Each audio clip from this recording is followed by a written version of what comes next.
الحمد للہ رب العالمین والصلاة والسلام علی خاتم النبیین اما بعد فاعوذ باللہ من الشیطان الرجیم بسم اللہ الرحمن الرحیم۔ ماہ رمضان ماہ نیک اعمال، دعائے عطار یا رب المصطفیٰ جو کوئی 20 صفحات کا رسالہ ماہ رمضان ماہ نیک اعمال پڑھ یا سن لے، اسے رمضان الکریم میں خوب نیک اعمال کرنے کی توفیق عطا فرما اور اسے ماں باپ اور خاندان سمیت بے حساب بخش دے، آمین بجاہ خاتم النبیین صلی اللہ علیہ وآلہ وسلم۔ درود شریف کی فضیلت، فرمان آخری نبی صلی اللہ علیہ وآلہ وسلم، جو مجھ پر ایک دن میں 1000 بار درود پاک پڑھے گا وہ اس وقت تک نہیں مرے گا جب تک جنت میں اپنا مقام نہ دیکھ لے۔ صلو علی الحبیب صلی اللہ علی محمد۔ فیضان ماہ رمضان، اے عاشقان رسول، خدائے رحمان کا کروڑ احسان کہ اس نے ہمیں ماہ رمضان جیسی عظیم الشان نعمت سے سرفراز فرمایا۔ ماہ رمضان کے فیضان کے کیا کہنے، اس کی تو ہر گھڑی رحمت بھری ہے۔ سارے کا سارا رمضان مبارک عبادتوں، رحمتوں، برکتوں کی کان ہے۔ اللہ پاک کا اپنے پیارے پیارے آخری نبی کی امت پر بہت بڑا احسان ہے کہ اس نے ماہ رمضان جیسا عظیم الشان مہمان عطا فرمایا ہے۔ عرش اٹھانے والے فرشتے روزہ دار کی دعا پر آمین کہتے ہیں، اور فرمان مصطفیٰ صلی اللہ علیہ وآلہ وسلم کے مطابق رمضان کے روزہ دار کے لیے مچھلیاں افطار تک دعائے مغفرت کرتی رہتی ہیں۔ ماہ رمضان کی فضیلت کے لیے یہ فرمان مصطفیٰ صلی اللہ علیہ وآلہ وسلم ہی کافی ہے کہ اگر بندوں کو معلوم ہوتا کہ رمضان کیا ہے تو میری امت تمنا کرتی کہ کاش پورا سال رمضان ہی ہو۔ ماہ رمضان کی آمد مرحبا، ماہ سیام کی آمد مرحبا، شہر رحمان کی آمد مرحبا، ماہ غفران کی آمد مرحبا۔ صلو علی الحبیب صلی اللہ علی محمد۔ پیغام عاشق رمضان 1444 ہجری مطابق 2023 کو عاشق ماہ رمضان امیر اہل سنت نے دنیا بھر کے عاشقان رسول کو ماہ رمضان ماہ نیک اعمال کے طور پر منانے کی ترغیب ارشاد فرمائی، اور اس سلسلے میں ایک پیغام جاری فرمایا جسے کچھ ضروری ترمیم کے ساتھ پیش کیا جا رہا ہے۔ آپ بھی سنیے اور اس کے مطابق آنے والا ماہ رمضان ماہ نیک اعمال کے طور پر منانے کی ترغیب فرمائیے۔ چنانچہ امیر اہل سنت دامت برکاتہم العالیہ فرماتے ہیں، تمام عاشقان رسول سے درخواست ہے کہ اس مبارک مہینے یعنی ماہ رمضان کو نیک اعمال کے مطابق گزاریں، فرض روزے رکھیں، فرائض و واجبات کی پابندی کے ساتھ ساتھ تلاوت قرآن کریم بھی کریں، زیادہ سے زیادہ درود شریف پڑھیں۔ مدارس المدینہ اور جامعۃ المدینہ بوائز اور گرلز کے طلبہ کرام اور تمام اسلامی بھائی اور بہنیں اپنے اپنے نیک اعمال کے رسالے پر کریں، اور مہینہ مکمل ہونے پر اپنے یہاں کے ذمہ دار کو جمع بھی کرواتے رہیں، اور ایک کاش ہر مہینے رسالہ جمع کروانے کا معمول بن جائے۔ اللہ کرے ماہ رمضان مبارک میں نیک اعمال کی ایسی دھوم مچ جائے کہ شیطان سر پیٹ کر رہ جائے۔ صدا کے لیے ہو جا راضی خدایا، ہمیشہ ہو لطف و کرم یا الہی۔ ماہ رمضان ماہ نیک اعمال کے طور پر منانے والوں کے لیے دعائے عطار، یا اللہ پاک ماہ رمضان مبارک میں نیک اعمال منانے والوں والیوں، دوسروں کو اس کی ترغیب دلانے والوں والیوں، اور کسی بھی طرح اس کے لیے تعاون کرنے والوں والیوں کو دونوں جہانوں کی بھلائیوں سے مالا مال فرما۔ یا اللہ پاک ان کی پریشانیاں، تنگ دستیاں دور فرما، اولاد کے طلبگاروں کو اولاد کی نعمت سے نواز، اور ان کا سینہ مدینہ بنا، بار بار زیارت مدینہ سے مشرف فرما۔ یا رب غفار، ان کی، ان کے والدین اور آنے والی نسلوں کی بے حساب مغفرت فرما۔ یا رب العالمین، یہ تمام دعائیں مجھ گناہ گاروں کے سردار کے حق میں قبول فرما۔ آمین بجاہ خاتم النبیین صلی اللہ علیہ وآلہ وسلم۔ پورے ماہ کا اعتکاف ہی کر لیجئے۔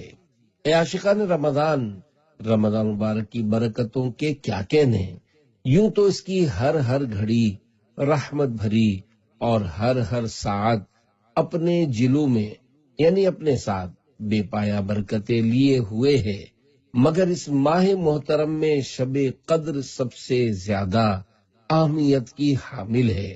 اسے پانے کے لیے ہمارے پیارے آقا مدینے والے مصطفیٰ صلی اللہ علیہ وآلہ وسلم نے رمضان پاک کا پورا مہینہ بھی اعتکاف فرمایا ہے، اور آخری 10 دن کا بہت زیادہ اہتمام تھا۔ ایک مرتبہ سفر کی وجہ سے آپ صلی اللہ علیہ وآلہ وسلم کا اعتکاف رہ گیا، تو اگلے رمضان شریف میں 20 دن کا اعتکاف فرمایا۔ امیر اہل سنت دامن برکاتہ العالیہ فرماتے ہیں، تمام اسلامی بھائیوں کی خدمت میں عرض ہے کہ ہو سکے تو دعوت اسلامی کے دینی ماحول میں پورے ماہ رمضان شریف کا اعتکاف فرما لیجئے، وگرنہ نوکری وغیرہ سے فراغت پا کر بقیہ تمام وقت مسجد میں گزاریں۔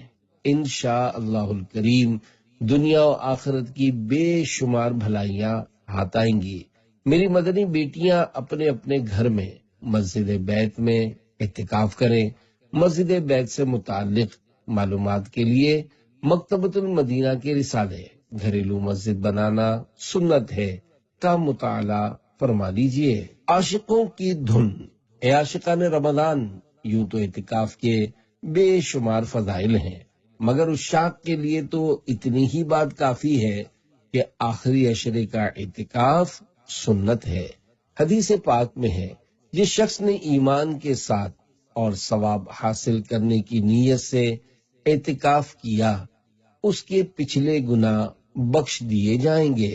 روزہ کس پر فرض ہے؟ توحید و رسالت کا اقرار کرنے اور تمام ضروریات دین پر ایمان لانے کے بعد جس طرح ہر مسلمان پر نماز فرض قرار دی گئی ہے، اسی طرح رمضان شریف کے روزے بھی ہر مسلمان مرد و عورت عاقل و بالغ پر فرض ہیں۔ اللہ کریم قرآن کریم میں ارشاد فرماتا ہے، یا ایھا الذین آمنوا کتب علیکم الصیام کما کتب علی الذین من قبلکم لعلکم تتقون۔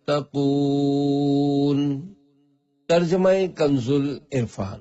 اے ایمان والو، تم پر روزے فرض کیے گئے جیسے تم سے پہلے لوگوں پر فرض کیے گئے تھے، تاکہ تم پرہیزگار بن جاؤ۔ رمضان کے روزے سے متعلق دو فرامین مصطفیٰ صلی اللہ علیہ وآلہ وسلم۔ نمبر 1، جس نے رمضان کا روزہ رکھا اور اس کی حدود کو پہچانا اور جس چیز سے بچنا چاہیے اس سے بچا، تو جو کچھ گناہ پہلے کر چکا ہے اس کا کفارہ ہو گیا۔ نمبر 2، جس نے ماہ رمضان کو پایا اور اس کے روزے نہ رکھے، وہ شخص شقی یعنی بدبخت ہے۔ الٹے لٹکے ہوئے لوگ، جو لوگ روزہ رکھ کر بغیر کسی صحیح مجبوری کے توڑ ڈالتے ہیں، وہ اللہ پاک کے قہر و غضب سے خوب ڈریں۔ چنانچہ حضرت ابو امامہ باہلی رضی اللہ عنہ فرماتے ہیں، میں نے سرکار مدینہ صلی اللہ علیہ وآلہ وسلم کو یہ فرماتے سنا، میں سویا ہوا تھا، خواب میں 2 شخص میرے پاس آئے اور مجھے ایک دشوار گزار پہاڑ پر لے گئے۔ جب میں پہاڑ کے درمیانی حصے پر پہنچا تو وہاں بڑی سخت آوازیں آ رہی تھیں۔ میں نے کہا، یہ کیسی آوازیں ہیں؟ مجھے بتایا گیا کہ یہ جہنمیوں کی آوازیں ہیں۔ پھر مجھے اور آگے لے جایا گیا۔ میں کچھ ایسے لوگوں کے پاس سے گزرا کہ ان کو ان کے ٹخنوں کی رگوں میں باندھ کر الٹا لٹکایا گیا تھا، اور ان لوگوں کے جبڑے پھاڑ دیے گئے تھے جن سے خون بہہ رہا تھا۔ میں نے پوچھا یہ کون لوگ ہیں؟ تو مجھے بتایا گیا کہ یہ لوگ روزہ افطار کرتے تھے قبل اس کے کہ روزہ افطار کرنا حلال ہو۔ ماہ رمضان تجھ میں جو روزے نہیں رکھتا کوئی، وہ بڑا محروم ہے، بدبخت ہے، نادان ہے۔ نماز تہجد، اے عاشقان رسول، روزے کے لیے سحری سنت ہے۔ عموماً اس کے لیے عاشقان رسول اٹھتے ہی ہیں۔ کیا ہی اچھا ہو کہ سحری سے پہلے یا بعد میں کم از کم 2 رکعتیں بنیت تہجد ادا کر لی جائیں۔ حدیث پاک میں ہے، جب کوئی شخص رات میں اپنے گھر والوں کو جگائے، پھر وہ دونوں یا وہ اکیلا 2 رکعتیں پڑھ لے تو وہ ذکر کرنے والوں اور والیوں میں لکھے جائیں گے۔ حضرت مفتی احمد یار خان نعیمی رحمت اللہ علیہ اس حدیث پاک کی شرح میں لکھتے ہیں، تہجد کے وقت تھوڑے ذکر کی برکت سے انسان ہمیشہ ذکر کرنے والوں کے زمرے میں آ جاتا ہے۔ ایک اور حدیث شریف میں ہے، رات میں قیام کو اپنے اوپر لازم کر لو کہ یہ اگلے نیک لوگوں کا طریقہ ہے اور تمہارے رب کریم کی طرف قربت کا ذریعہ اور گناہوں کو مٹانے والا اور گناہ سے روکنے والا ہے۔ نماز تہجد سے متعلق 2 شرعی مسائل۔ نمبر 1، صلاۃ اللیل یعنی رات کی نماز کی ایک قسم تہجد ہے کہ عشاء کی نماز کے بعد رات میں سو کر اٹھیں اور نوافل پڑھیں۔ نمبر 2، کم سے کم تہجد کی 2 رکعتیں ہیں اور حضور اقدس صلی اللہ علیہ وآلہ وسلم سے 8 تک ثابت ہیں۔ سحری سنت ہے مگر سحری کا اذان سے تعلق نہیں۔ سحری روزے کے لیے شرط نہیں، سحری کے بغیر بھی روزہ ہو سکتا ہے، مگر جان بوجھ کر سحری نہ کرنا مناسب نہیں۔ ایک عظیم سنت سے محرومی ہے، اور سحری میں خوب ڈٹ کر کھانا ہی ضروری نہیں، چند کھجوریں اور پانی ہی اگر بنیت سحری استعمال کر لیں جب بھی کافی ہے۔ روزے کا اذان فجر سے کوئی تعلق نہیں، یعنی فجر کی اذان کے دوران کھانے پینے کا کوئی جواز ہی نہیں۔ اذان ہو یا نہ ہو، آپ تک آواز پہنچے یا نہ پہنچے، صبح صادق سے پہلے پہلے آپ کو کھانا پینا بند کرنا ہوگا۔ سحری، افطاری اور نمازوں کے اوقات کی معلومات کے لیے دعوت اسلامی نے ایک بڑی پیاری ایپ بنائی ہے جس کا نام پریئر ٹائم۔ ابھی پلے اسٹور سے اسے اپنے موبائل میں انسٹال کر کے اپنے شہر اور علاقے کی معلومات اسے فراہم کیجیے اور سارا سال نماز، روزہ وغیرہ کے درست وقت کی مفت سہولت حاصل کیجیے۔ صلو علی الحبیب صلی اللہ علی محمد۔ ماہ رمضان میں کوئی نماز نہ چھوٹے۔ اے عاشقان رمضان، ہم ماہ رمضان ماہ نیک اعمال کے طور پر منا رہے ہیں، تو فرض نماز کیسے چھوڑ سکتے ہیں؟ اس مبارک مہینے میں فرض تو فرض، نفل عبادت بھی بکثرت کرنی ہے تاکہ کوئی لمحہ نیکیوں سے خالی نہ رہ جائے۔ نماز اور وہ بھی باجماعت، زہ نصیب پہلی صف میں، تو کیا بات ہے۔ اللہ پاک کے پیارے پیارے آخری نبی مکی مدنی محمد عربی صلی اللہ علیہ وآلہ وسلم نے ارشاد فرمایا، جو صبح کی نماز پڑھتا ہے وہ شام تک اللہ پاک کے ذمے میں ہے۔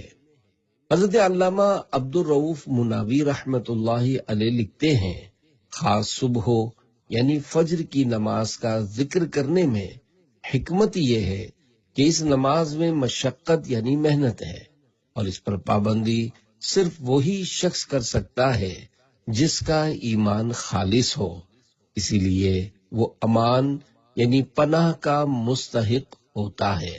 بھائی مسجد میں جماعت سے نمازیں پڑھ صدا، ہوں گے راضی مصطفیٰ، ہو جائے گا راضی خدا۔ صلو علی الحبیب صلی اللہ علی محمد۔ سنت قبلیہ اور نوافل بعدیہ۔ اے عاشقان رمضان، اللہ پاک کی رحمت سے اس ماہ مبارک میں نفل کا ثواب فرض کے برابر اور فرض کا ثواب 70 گنا یا اس سے بھی زیادہ کر دیا جاتا ہے۔ جب اس مبارک مہینے میں نفل کا ثواب فرض کے برابر ہے تو نیکیوں کے معاملے میں بالکل سستی نہیں کرنی چاہیے۔ فرضوں سے پہلے اور بعد والی سنتیں اور نفل ادا کر کے اس کا اجر و ثواب لوٹیے۔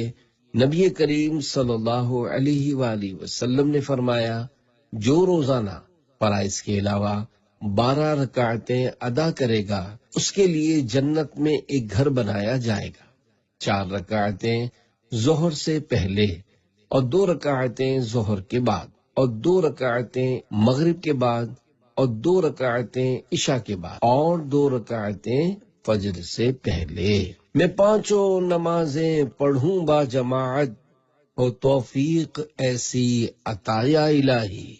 میں پڑھتا رہوں سنتیں وقت ہی پر، ہوں سارے نوافل ادا یا الہی۔ صلو علی الحبیب صلی اللہ علی محمد۔ سنت تراویح۔ اے عاشقان رمضان، الحمدللہ رمضان مبارک میں جہاں ہمیں بے شمار نعمتیں میسر آتی ہیں، انہی میں تراویح کی سنت بھی شامل ہے۔ تراویح کی نماز صرف 7، 10 یا 15 روزہ نہیں بلکہ پورے ماہ رمضان پڑھنی ہوتی ہیں۔ اس کی فضیلت کی بھی کیا بات ہے۔ چنانچہ اللہ پاک کے آخری نبی محمد عربی صلی اللہ علیہ وآلہ وسلم ارشاد فرماتے ہیں، جو رمضان میں ایمان کے ساتھ اور طلب ثواب کے لیے قیام کرے تو اس کے گزشتہ گناہ بخش دیے جائیں گے۔ حضرت مفتی احمد یار خان رحمت اللہ علیہ اس حدیث پاک کے تحت فرماتے ہیں، تراویح کی پابندی کی برکت سے سارے صغیرہ یعنی چھوٹے گناہ معاف ہو جائیں گے، کیونکہ گناہ کبیرہ یعنی بڑے گناہ توبہ سے اور حقوق العباد یعنی اللہ پاک کی بارگاہ میں توبہ کے ساتھ حق والے کے معاف کرنے سے معاف ہوتے ہیں۔ امیر اہل سنت اور تراویح۔ پیارے پیارے اسلامی بھائیوں، میرا حسن ظن ہے کہ امیر اہل سنت دامت برکاتہ العالیہ کا ہر لمحہ اللہ پاک کی رضا و فرما برداری والے کاموں میں ہی گزرتا ہے۔ ماہ رمضان مبارک میں تو اس قدر عبادت و ریاضت کا ذوق و شوق بڑھ جاتا ہے کہ اس کی مثال ملنا مشکل ہے۔ تقریباً 78 سال عمر مبارک ہو جانے کے باوجود بھی آپ رمضان مبارک میں روزانہ مکمل 20 رکعت تراویح ادا فرماتے ہیں۔ گزشتہ تقریباً 3 یا 4 سال سے گھٹنوں میں تکلیف کی وجہ سے مفتی صاحب اور ڈاکٹر کے مشورے سے بیٹھ کر نماز ادا فرما رہے ہیں۔ نہ صرف تراویح بلکہ کمزوری اور بڑی عمر کے باوجود اشراق و چاشت، اوابین وغیرہ کا اہتمام بھی فرماتے ہیں۔ رمضان مبارک کے سچے عاشق امیر اہل سنت دامت برکاتہ العالیہ فرماتے ہیں، میری زندگی کے انتہائی خوشی کے 3 مواقع ہیں۔ نمبر 1، ربیع الاول شریف کے پہلے 12 دن، خصوصاً عید میلاد النبی صلی اللہ علیہ وآلہ وسلم 12 ربیع الاول شریف کا دن۔ نمبر 2، حاضری مدینہ، اور نمبر 3، رمضان مبارک کی آمد۔ تراویح سے متعلق چند ضروری مسائل۔ نمبر 1، تراویح ہر عاقل و بالغ مسلمان مرد و عورت کے لیے سنت مؤکدہ ہے۔ 2، تراویح کی 20 رکعتیں ہیں۔ مسلمانوں کے دوسرے خلیفہ حضرت عمر فاروق اعظم رضی اللہ عنہ کے عہد میں 20 رکعتیں ہی پڑھی جاتی تھیں۔ 3، تراویح کی جماعت سنت مؤکدہ علی الکفایہ ہے۔ اگر مسجد کے سارے لوگوں نے چھوڑ دی تو سب اساءت کے مرتکب ہوئے یعنی برا کیا۔ اور اگر چند افراد نے باجماعت پڑھ لی تو تنہا پڑھنے والا جماعت کی فضیلت سے محروم رہا۔ اور تراویح مسجد میں باجماعت ادا کرنا افضل ہے۔ اگر گھر میں باجماعت ادا کی تو ترک جماعت کا گناہ نہ ہوا، مگر وہ ثواب نہ ملے گا جو مسجد میں پڑھنے کا تھا۔ عشاء کے فرض مسجد میں باجماعت ادا کر کے پھر گھر یا ہال وغیرہ میں تراویح ادا کیجیے۔ اگر بلا عذر شرعی مسجد کے بجائے گھر یا ہال وغیرہ میں عشاء کے فرض کی جماعت قائم کر لی تو ترک واجب کے گناہگار ہوں گے۔ 5. نابالغ امام کے پیچھے صرف نابالغان ہی تراویح پڑھ سکتے ہیں۔ اے ہمارے پیارے پیارے اللہ پاک، ہمیں نیک، مخلص اور درست قرآن کریم پڑھنے والے حافظ صاحب کے پیچھے خشوع و خضوع کے ساتھ تراویح ادا کرنے کی سعادت نصیب کر اور قبول بھی فرما۔ آمین بجاہ خاتم النبیین صلی اللہ علیہ وآلہ وسلم۔ صلو علی الحبیب صلی اللہ علی محمد۔ تفسیر سننے سنانے کے حلقے میں شرکت کیجیے۔ اے عاشقان رمضان، فجر کی نماز کے بعد اپنے ہاں مسجد میں لگنے والے تفسیر قرآن کے حلقے میں شرکت کر کے قرآن کریم کے نور سے اپنے سینے کو منور یعنی روشن کیجیے۔ صبح کے وقت قرآن کریم کی ایک آیت سیکھنے یا علم کا ایک باب سیکھنے کی بڑی برکتیں ہیں۔ ہمارے پیارے پیارے آقا صلی اللہ علیہ وآلہ وسلم نے حضرت ابو ذر رضی اللہ عنہ سے ارشاد فرمایا، اے ابو ذر، تمہارا اس حال میں صبح کرنا کہ تم نے اللہ پاک کی کتاب سے ایک آیت سیکھی ہو، یہ تمہارے لیے 100 رکعتیں نفل پڑھنے سے بہتر ہے، اور تمہارا اس حال میں صبح کرنا کہ تم نے علم کا ایک باب سیکھا ہو جس پر عمل کیا گیا یا نہ کیا گیا تو یہ تمہارے لیے 1000 نوافل پڑھنے سے بہتر ہے۔ تفسیر قرآن سننے یا پڑھنے اور فیضان سنت سے 4 صفحات پڑھنے کے بعد منظوم شجرہ عالیہ قادریہ رضویہ عطاریہ پڑھ کر اپنے مشائخ کرام پیر و مرشد اور والدین کو ایصال ثواب بھی کیجیے۔ شجرہ عالیہ قادریہ سے صبح کے اوراد و وظائف پڑھتے ہوئے اشراق و چاش کے وقت تک ذکر خداوندی میں مشغول رہیے کہ اس کی بھی بڑی فضیلت ہے۔ پھر وقت ہو جانے پر اشراق و چاش کے نوافل ادا کیجیے۔ اشراق و چاش کی فضیلت اللہ پاک کے آخری نبی محمد عربی صلی اللہ علیہ وآلہ وسلم نے ارشاد فرمایا، جو فجر کی نماز باجماعت ادا کر کے اللہ کا ذکر کرتا رہا یہاں تک کہ سورج بلند ہو گیا، پھر 2 رکعتیں پڑھیں تو اسے پورے حج اور عمرہ کا ثواب ملے گا۔ اسی طرح نماز چاش کی فضیلت بیان کرتے ہوئے نبی کریم صلی اللہ علیہ وآلہ وسلم نے ارشاد فرمایا، جو چاش کی 2 رکعتیں پابندی سے ادا کرتا رہے اس کے گناہ معاف کر دیے جائیں گے، اگرچہ سمندر کے جھاگ کے برابر ہوں۔ اشراق و چاش کا وقت سورج طلوع ہونے کے 20 منٹ بعد سے لے کر نصف النہار شرعی تک ان نوافل کو ادا کر سکتے ہیں۔ صلو علی الحبیب صلی اللہ علی محمد۔ ماہ نزول قرآن اللہ پاک کا مبارک کلام قرآن مجید فرقان حمید ہے۔ اس کا پڑھنا پڑھانا اور سننا سنانا سب ثواب کا کام ہے۔ قرآن پاک کا ایک حرف پڑھنے پر 10 نیکیوں کا ثواب ملتا ہے۔ اللہ پاک نے قرآن کریم کو رمضان مبارک میں نازل فرمایا ہے، جیسا کہ پارہ 2 سورۃ البقرہ کی آیت نمبر 185 میں اللہ پاک ارشاد فرماتا ہے، شہر رمضان الذی انزل فیہ القرآن۔ ترجمہ کنز العرفان، رمضان کا مہینہ ہے جس میں قرآن نازل کیا گیا۔ اس ماہ مبارک میں کم از کم 1 مرتبہ تو ختم قرآن کی سعادت پا ہی لیجیے۔ ہمارے بزرگان دین رحمت اللہ علیہم بھی اس مہینے میں نماز تراویح اور اس کے علاوہ کثرت کے ساتھ قرآن کریم کی تلاوت فرماتے تھے۔ بزرگان دین اور شوق تلاوت قرآن۔ نمبر 1، کروڑوں حنفیوں کے امام حضرت امام اعظم ابو حنیفہ رحمت اللہ علیہ رمضان مبارک میں مع عید الفطر 62 قرآن پاک ختم کرتے۔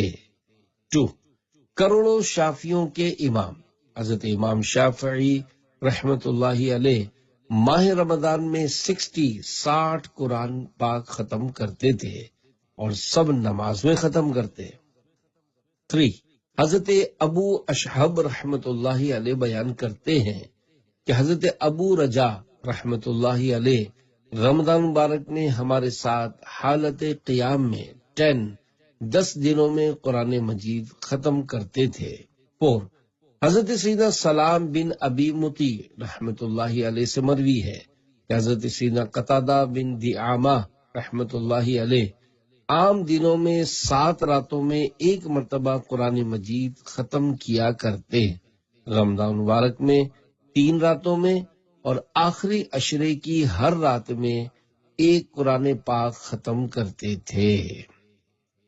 تلاوت کی توفیق دے دے الہی، گناہوں کی ہو دور دل سے سیاہی۔ زکوٰۃ و فطرہ، اللہ پاک کی رضا حاصل کرنے کے لیے مال کے ایک حصے کو جو شرع نے مقرر کیا ہے مسلمان فقیر غیر ہاشمی کو مالک بنا دینا زکوٰۃ کہلاتا ہے۔ آزاد مسلمان عاقل بالغ اور صاحب نصاب پر زکوٰۃ فرض ہے۔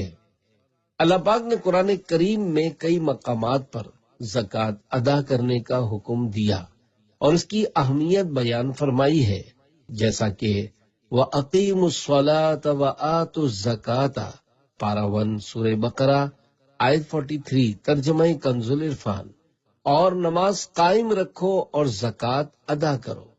پیارے آقا صلی اللہ علیہ وآلہ وسلم نے کئی احادیث کریمہ میں زکوٰۃ ادا کرنے کی ترغیب بھی دلائی ہے۔ 2 فرامین مصطفیٰ صلی اللہ علیہ وآلہ وسلم۔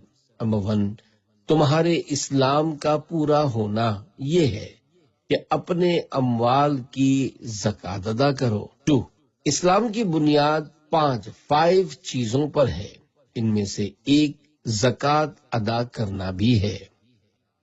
زکوٰۃ سے متعلق چند ضروری مسائل۔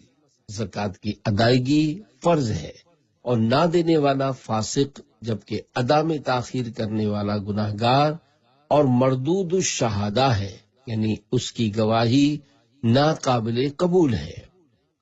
سب سے پہلے غریب، مسکین اور مفلس و نادار لوگوں کو ڈھونڈ کر انہیں زکوٰۃ دی جائے۔ وقت پر زکوٰۃ ادا کرنے سے غریبوں کو فائدہ پہنچتا ہے۔ قریبی رشتہ دار زکوٰۃ کے حقدار ہوں تو انہیں زکوٰۃ دینا زیادہ اجر و ثواب کا باعث ہے۔ زکوٰۃ ادا نہ کرنے سے انفرادی و اجتماعی، دنیاوی اور اخروی ہر طرح کا نقصان پہنچ سکتا ہے، جیسا کہ آپ صلی اللہ علیہ وآلہ وسلم نے ارشاد فرمایا، جو قوم زکوٰۃ نہیں دے گی اللہ پاک اسے قحط میں مبتلا فرمائے گا۔ نفلی صدقہ و خیرات بھی کیجیے۔ اے عاشقان رسول، اللہ پاک توفیق دے تو زکوٰۃ کے علاوہ بھی اس ماہ مبارک میں رشتہ داروں، ہمسایوں اور غریب مسلمانوں پر اپنا مال خرچ کیجیے۔ انہیں سحری اور افطاری کروا کر یا پھر ان کو راشن دے کر یا عید کی خریداری کے لیے انہیں رقم پیش کر کے یا جس طرح بھی ممکن ہو اپنی مالی حیثیت کے مطابق ان پر مہربانی کیجیے۔ اللہ کریم دونوں جہاں میں آپ کے ساتھ مہربانی والا معاملہ فرمائے۔ آمین بجاہ خاتم النبیین صلی اللہ علیہ وآلہ وسلم۔ راہ خدا میں خرچ کرنے اور ایثار کرنے کی فضیلت۔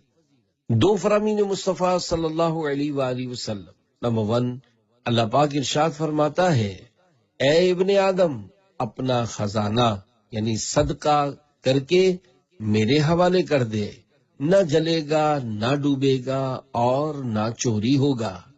قیامت کے دن تیری شدید حاجت کے وقت تجھے لوٹا دوں گا۔ 2، جو شخص اس چیز کو جس کی خود اسے حاجت ہو دوسرے کو دے دے تو اللہ پاک اسے بخش دیتا ہے۔ سب سے بڑھ کر سخی، حضرت سیدنا عبداللہ ابن عباس رضی اللہ عنہما فرماتے ہیں رسول اللہ صلی اللہ علیہ وآلہ وسلم لوگوں میں سب سے بڑھ کر سخی تھے، اور رمضان شریف میں آپ صلی اللہ علیہ وآلہ وسلم خصوصاً بہت زیادہ سخاوت فرماتے تھے۔ ہاتھ اٹھا کر ایک ٹکڑا اے کریم، ہیں سخی کے مال میں حقدار ہم۔ صلو علی الحبیب صلی اللہ علی محمد۔ چندہ کرنے کا حدیث سے ثبوت۔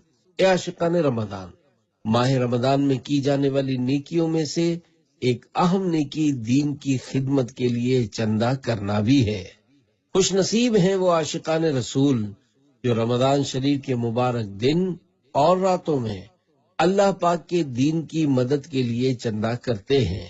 یاد رکھیے، چندہ کرنا جائز بلکہ کار ثواب ہے، اور اس کی اصل سنت سے ثابت ہے، جیسا کہ میرے آقا اعلی حضرت امام احمد رضا خان رحمت اللہ علیہ ایک سوال کے جواب میں ارشاد فرماتے ہیں، مسجد میں اپنے لیے مانگنا جائز نہیں، اور اسے دینے سے بھی علماء نے منع فرمایا ہے۔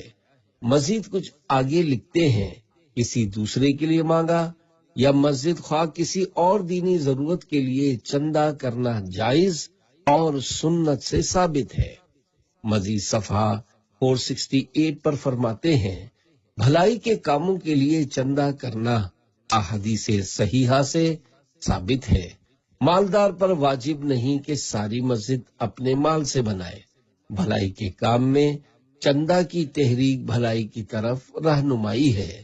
حدیث مبارک میں ہے، جو کار خیر کی رہنمائی کرے اس کو بھی اتنا ہی اجر ملتا ہے جتنا کار خیر کرنے والے کو۔ سرکار مدینہ صلی اللہ علیہ وآلہ وسلم نے ایک شخص کو حکم دیا کہ جا کر مکہ معظمہ کی گلی کوچوں میں اعلان کر دو، صدقہ فطر واجب ہے۔ حضرت عبداللہ بن عباس رضی اللہ عنہما فرماتے ہیں، مدنی سرکار غریبوں کے غمخوار صلی اللہ علیہ وآلہ وسلم نے صدقہ فطر مقرر فرمایا تاکہ فضول اور بےہودہ کلام سے روزوں کی طہارت یعنی صفائی ہو جائے، نیز مساکین کی خورش یعنی خوراک بھی ہو جائے۔ دنیا بھر میں دین کے مختلف شعبوں میں خدمت کرنے والی عالمگیر تنظیم دعوت اسلامی کو بھی اپنی زکوٰۃ، صدقات، عطیات اور فطرات دے کر نیکی کے کاموں میں حصہ ملائیے اور نیکی کی دعوت عام کرنے میں مدد فرمائیے۔ ماہ رمضان ماہ قبولیت دعا۔ اے عاشقان رمضان، عرش اٹھانے والے فرشتے روزہ داروں کی دعا پر آمین کہتے ہیں۔ دعا عبادت کا مغز، مومن کا ہتھیار، دین کا ستون اور آسمان و زمین کا نور ہے۔ دعا بلا کو اترنے سے روکتی ہے۔ حدیث پاک کے مطابق روزہ دار کی دعا قبول ہوتی ہے۔ ایک حدیث پاک میں یوں ہے کہ بے شک روزہ دار کے لیے افطار کے وقت ایک ایسی دعا ہوتی ہے جو رد نہیں کی جاتی۔ لہذا جب دعا کی اتنی برکتیں اور روزے دار کی دعا قبول ہوتی ہے تو دعا مانگنے میں غفلت اور سستی کرنے کے بجائے اپنی اور اپنے اہل و عیال اور دیگر مسلمانوں کے لیے خوب دعائیں کیجیے۔ رب کریم سے بے حساب مغفرت مانگیے۔ مکہ و مدینہ کی بادب حاضری کی دعا کیجیے۔ دنیا اور آخرت میں سلامتی ملنے کی دعا کیجیے۔ اپنے ملک کے استحکام اور اس کی ترقی کے لیے دعا مانگیے، اور دین کی خدمت کی توفیق ملنے کی دعا بھی لازمی کیجیے۔ اللہ پاک ہماری تمام جائز دعاؤں پر رحمت کی نظر فرمائے آمین بجاہ خاتم النبیین صلی اللہ علیہ وآلہ وسلم۔ 9 مرتبہ زیارت مصطفیٰ مدنی بہار۔ اے عاشقان رسول، اللہ پاک کے مقبول بندوں کی صحبت میں بیٹھنا، ان کے فرامین سننا اور ان پر عمل کرنا بڑی سعادت کی بات ہے۔ خوش نصیب ہیں وہ عاشقان رسول جو امیر اہل سنت کے مدنی مذاکروں میں حاضر ہوتے اور توجہ کے ساتھ علم دین حاصل کرتے ہیں۔ مدنی مذاکروں میں شرکت کی تو کیا ہی برکتیں ہیں، اور مدنی مذاکروں نے کیسے کیسوں کی زندگی بدل کر رکھ دی۔ اس حوالے سے ایک مدنی بہار سنیے اور پورے ماہ رمضان مبارک میں روزانہ ہونے والے 2 مدنی مذاکرے دیکھنے سننے کی نیت کیجیے۔ پاکستان کی ایک اسلامی بہن نے امیر اہل سنت کے نام لیٹر بھیجا، جس میں لکھا تھا کہ وہ پہل بد مذہبیت پر ایسی جمی ہوئی تھیں کہ کوئی انہیں ہلا بھی نہیں سکتا تھا۔ وہ پیری مریدی کے بھی سخت خلاف تھی۔ ان کے ذہن میں مختلف سوالات و اعتراضات تھے۔ گھر میں مدنی چینل دیکھتے ہوئے امیر اہل سنت کے مدنی مذاکروں اور بیانات میں ان کو اپنے اعتراضات اور سوالات کے جوابات ملنے لگ گئے۔ ان کو ایسا لگتا تھا کہ امیر اہل سنت دامت برکاتہم العالیہ ان کے ہر سوال کو جانتے ہیں۔ ان کا کہنا ہے جو سوال ان کے ذہن میں پیدا ہوتا، امیر اہل سنت کچھ ہی دنوں میں مدنی چینل پر اس کا جواب ارشاد فرما دیتے ہیں۔ نتیجتاً مدنی چینل دیکھنا ان کا معمول بن گیا، اور یوں آہستہ آہستہ وہ عاشقان رسول کی دینی تنظیم دعوت اسلامی کے دینی ماحول سے وابستہ ہو گئی۔ امیر اہل سنت کے مدنی مذاکروں کی برکتیں ایسی ظاہر ہوئیں کہ انہوں نے مدنی برقع پہننا شروع کر دیا اور دعوت اسلامی کے دینی کاموں میں حصہ لینے لگ گئیں۔ اللہ پاک کے فضل و کرم سے انہیں فیضان شریعت کورس کی معلمہ یعنی ٹیچر اور علاقے میں ڈویژن مشاورت نگران بننے کی بھی سعادت ملی۔ انہیں دعوت اسلامی کے دینی ماحول میں وہ کچھ ملا جو بیان سے باہر ہے۔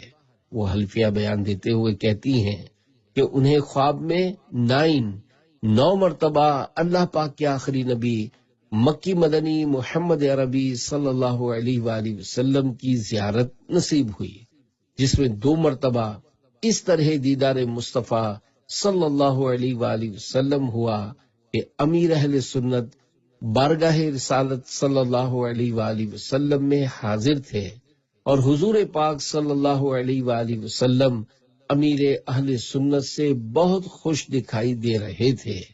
الحمدللہ یہ ایمان افروز منظر دیکھ کر ان کا عقیدہ مضبوط ہو گیا کہ مسلک حق اہل سنت مسلک اعلی حضرت ہی درست ہے۔ اللہ پاک کی امیر اہل سنت پر رحمت ہو اور ان کے صدقے ہماری بے حساب مغفرت ہو۔ آمین بجاہ خاتم النبیین صلی اللہ علیہ وآلہ وسلم۔ خوف خدا و عشق مصطفیٰ، علم و عمل اصلاح معاشرہ، فقہ شریعت و طریقت کا ہے مجموعہ مدنی مذاکرہ۔ صلو علی الحبیب صلی اللہ علی محمد۔ اے عاشقان رمضان، رمضان میں عمرہ۔ اے عاشقان رمضان، ماہ رمضان ہو، سامنے خانہ کعبہ ہو اور بدن پر احرام کی چادریں ہوں، یہ ذوق افزا تصور ہی کیفاور ہے۔ ماہ رمضان مبارک میں عمرہ کرنے کی بڑی فضیلت ہے۔ نبی کریم صلی اللہ علیہ وآلہ وسلم نے فرمایا، رمضان میں عمرہ میرے ساتھ حج کے برابر ہے۔ ایک اور حدیث پاک میں ہے، رمضان میں ایک عمرہ کرنا ایک حج کے برابر ہے۔ ذمہ داران دعوت اسلامی متوجہ ہوں۔ حقیقی عاشق رمضان امیر اہل سنت دامت برکاتہم العالیہ نیکی کی دعوت کے جذبے سے سرشار اور ساری دنیا کے لوگوں میں نیکی کی دعوت عام کرنے کا بھرپور ارادہ رکھتے ہیں۔ آپ نے کئی بار دعوت اسلامی کے ذمہ داران کو کچھ اس طرح مدنی پھولوں سے نوازا ہے کہ آپ سارا سال مدینہ پاک کی حاضری دیں حج کریں، عمرہ کریں، مگر رمضان شریف میں مساجد میں نمازیوں کی بہت بڑی تعداد ایسی بھی آ جاتی ہے جو سارا سال مسجد کا رخ نہیں کرتی۔ اگر سب ذمہ داران دعوت اسلامی نیکی کی دعوت دینے کے ایسے اہم موقع پر مدینے کی طرف رخ کر لیں گے تو انہیں آقائے مدینہ صلی اللہ علیہ وآلہ وسلم کی سنتوں پر عامل یعنی عمل کرنے والا کون بنائے گا؟ کون انہیں پکا نمازی اور سچا عاشق رسول بنائے گا؟ اس بات کو یوں سمجھیں کہ مختلف ایسے کاروبار کرنے والے جن کا سیزن رمضان شریف یا عید الفطر ہوتا ہے، جیسے مٹھائی بنانے والے، درزی وغیرہ، اگر آپ ان کو فری میں بھی رمضان مدینہ یعنی رمضان شریف میں عمرے کا ٹکٹ دیں گے تو یہ نہیں جائیں گے، کیونکہ انہیں پتا ہے کہ ان دنوں کام کر کے ہم شاید 10 ٹکٹ کی رقم کما لیں گے، مدینے پاک کسی اور مہینے میں چلے جائیں گے۔ جب دنیا کی حقیر رقم حاصل کرنے کا جذبہ رکھنے والے مفت میں بھی رمضان مدینہ کی سعادت نہیں پا رہے تو دنیا بھر میں نیکی کی دعوت عام کرنے اور ساری دنیا کے لوگوں کی اصلاح کا جذبہ رکھنے والا اس عظیم مقصد کو پورا کرنے کے لیے اپنے وطن میں اس اہم موقع پر نیکی کی دعوت کے لیے کیوں نہیں رکتا؟ الحمدللہ الکریم، عاشقان رسول کی دینی تنظیم دعوت اسلامی کے تحت ہونے والے آخری عشرے اور پورے ماہ رمضان کے اعتکاف میں ہزاروں معتکفین مساجد میں آ جاتے ہیں۔ اگر ذمہ داران رمضان مدینہ کے لیے چلے جائیں گے تو ان معتکفین میں ایک سے ایک بگڑے ہوں کی اصلاح کون کرے گا؟ ان میں موجود صرف رمضان شریف کے نمازیوں کو پورے سال کا نمازی کون بنائے گا؟ انہیں سنت کے مطابق زندگی گزارنے والا کون بنائے گا؟ میں ذمہ داران دعوت اسلامی کو درخواست ہی کر سکتا ہوں، مدینے کی حاضریوں کے اور بھی مواقع ہیں، چلیں ایک بار رمضان مدینہ کی سعادت حاصل کریں۔ اللہ کرے دل میں اتر جائے میری بات، چاند رات نبیوں کے سلطان صلی اللہ علیہ وآلہ وسلم کا فرمان برکت نشان ہے، جس نے عیدین کی رات یعنی شب عید الفطر اور شب عید الاضحیٰ طلب ثواب کے لیے قیام کیا، اس دن اس کا دل نہیں مرے گا جس دن لوگوں کے دل مر جائیں گے۔